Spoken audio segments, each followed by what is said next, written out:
Hey everyone, this is Taliesin. I am here in the lovely Cascade Valley Metro Park in Akron, Ohio. Come out here for a day with my wife and my daughter and some of her friends to see the fall foliage. They're currently walking through the woods, and I thought I'd take this opportunity to make a video. Now, if you hear the sound of water in the background, there's a good reason for it. Let me show you. That is the Cuyahoga River as it runs through Akron, right through this park. Pretty cool hump. Sorry, I hope I didn't make you seasick by whipping the camera around there. And also sorry if the audio is a little soft on this. My tablet's microphone is marginal at best. But I thought I'd come out here in this beautiful setting out here in the woods to talk about a little thing that I've been seeing a lot of on pagan and Wiccan groups on Facebook.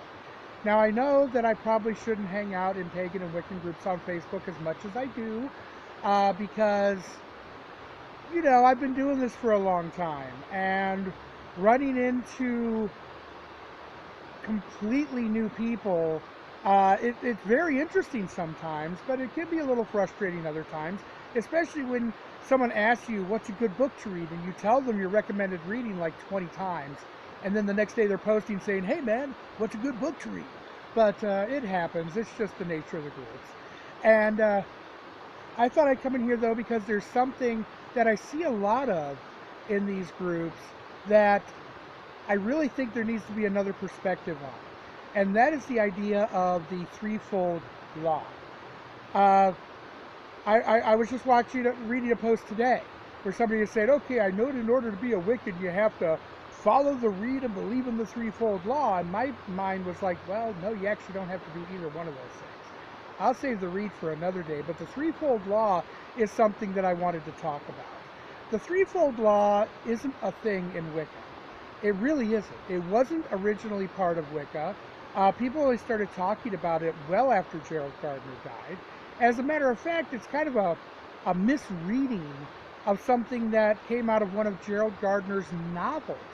Not even one of his two nonfiction books on witchcraft, but one of his novels.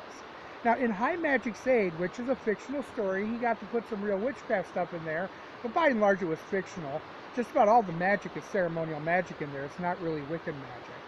But in High Magic's Aid, there's a segment where one of the characters is getting initiated, and he gets a certain number of lashes from the scourge in order to purify him. Now, when he's getting the lashes, the person who's giving him the lashes holds back. They don't really want to hurt him because they go in their mind saying, well, when he gets to the next degree, the second degree, he's going to be giving me back everything I gave him, only times 3. And that's where this whole idea of a threefold law of return comes from. It came from a novel by Gerald Gardner, and the initiation rites that they stuck into the novel radically changed from what actually goes on in British traditional Wicca, by the way. But the thing is that in the novel, the idea that you were going to get back 3 times what you gave the initiate when they advanced to the next degree, that was really a commentary on the student-teacher relationship. That was a commentary on the fact that, you know, being a teacher isn't a position of power. Being a teacher is a position of responsibility. And as a reminder that it's a position of responsibility, the idea that what you're going to give out is going to come back to you, that sort of thing. But that's really as far as it went. There was nothing even in the novel about any sort of a universal law of threefold return or any of that business. But then in the 1960s, when more and more American Wiccans started going in TV, you know, mid, late 60s, early 70s, they started talking about a threefold law. It was really a public relations move. It was a way of trying to convince your average suburban housewife that the idea that there might be witches next door isn't really a big deal. Because this idea of, oh, well, you know, whatever we do is going to come back to us threefold, so we'd never want to curse you, or else we're really just cursing ourselves. It's a handy bit of bullshit, and it's also, again, just a public relations move. Unfortunately, that got codified by some writers into this sort of universal version of neo-pagan karma. And let me tell you something, I really don't have much use for even the concept of karma. The way that most of us in the West regard karma is almost entirely wrong. If you're thinking about karma from a Hindu perspective, which is where we get the word karma, by the way. But I don't really like that idea of karma anyway, especially the way we do it here in the West. Because in Hindu cultures, karma is kind of all those unresolved things in this life that you've got to work out in your next life. It's not really the idea of, oh, I stubbed my toe, that's probably because I, yelled at my dog or something like that. The Eastern idea of karma isn't something that comes back and hits you in this life. It's kind of like, oh, well, I screwed up in this life, let me see if I can do it better in the next one. In the West, we think of karma as something like, almost like an instant return system. Like where something bad happens to a stupid person, and we go, oh, well, karma's a bitch. But I can't stand that. I don't like that. It's really victim blaming is what it is. Because there's a lot of bad stuff that happens to people. There's a lot of bad stuff that happens to good people. And there's no way you can tell me that this is because of some sort of threefold return. That, somehow, somebody who, say, had their child massacred at Sandy Hook somehow did something bad years ago, and this is their karma or their threefold law coming to get them. Fuck that. No. And I don't really have much use for it anyway, but it's really not a part of Wicca. Like I was just giving you the history of it, it came out as a public relations ploy, a way of reassuring nervous populace that, we're really not evil people, we're really good people, and oh, all we do is good all the time. We're perfect individuals and we never get angry and do something stupid. And bullshit. Plain and utter bullshit. And yet you hear people talk about the threefold law, and they'd have you think that it's some kind of, universal Wiccan ethical guide or something like that. It's just not the case. Now, in certain areas of eclectic Wicca, people have kind of grasped onto this whole threefold law. But you notice that whenever you read about it in a book, they always talk about how you can use the threefold law as a way of assuring people that you're not going to hex them. Have you ever noticed that? Go read a section about the threefold law in most books written about Wicca. I don't know about the last decade. I haven't really read a whole lot of 101 books in the last decade. After 20 years of reading just about everything that came out, I kind of got burned out, and I haven't read so many 101 books lately.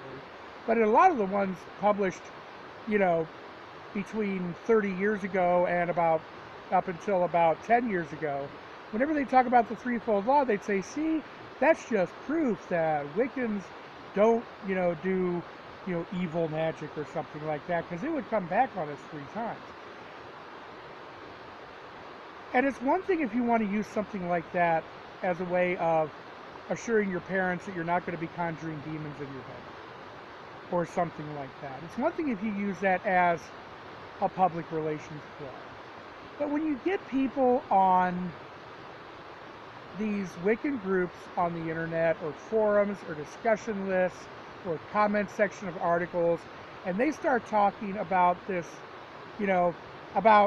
okay, let me tell you, literally I saw somebody once talk about how they were hesitant to do magic to protect a child in their neighborhood who was being abused because they were afraid of interfering with their path and didn't want the karma of interfering on their path coming back to them.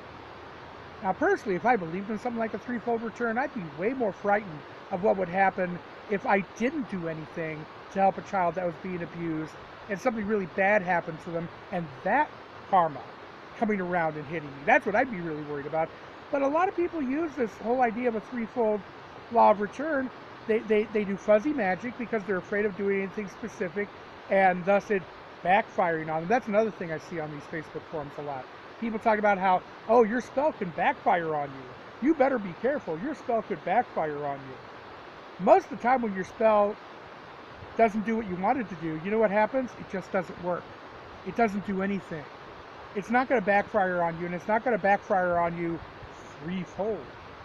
So just remember that the original Bricketwood Coven that Gerald Gardner led at the 5 Acres Nudist Colony, the 5 Acres Country Club is his actual name, but it was the 5 Acres Nudist Colony, that group had no concept of a threefold return.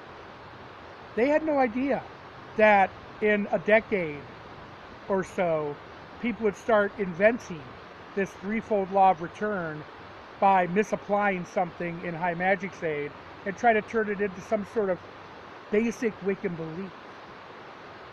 Wicca isn't a religion of belief, it's a religion of practice. I'll get to that in another video. But just rest assured that you can do stuff. You can do ritual, you can do magic, and there's no accountant in the sky trying to figure out exactly what 3 times anything you've done is to wrap you with it again.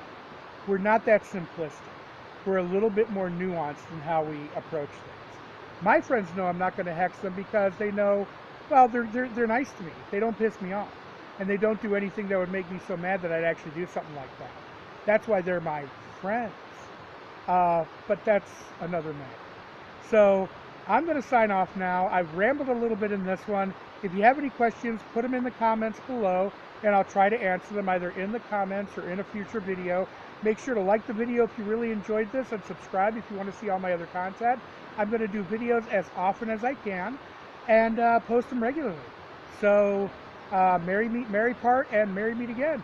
Blessed be and stuff.